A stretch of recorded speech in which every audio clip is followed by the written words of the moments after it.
Ipasok mo na, Kuya John Mark. Tandahan lang po. Ayan. Pasok mo na, Kuya John Mark. No, taas pa. Taas pa! Ipasok mo na, Kuya.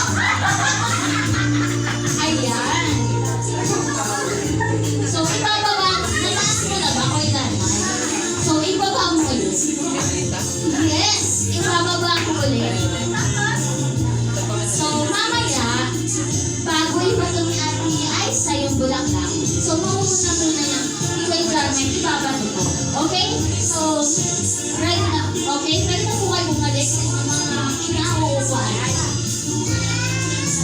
So, syempre,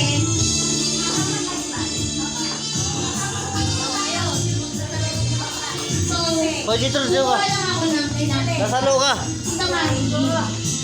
So,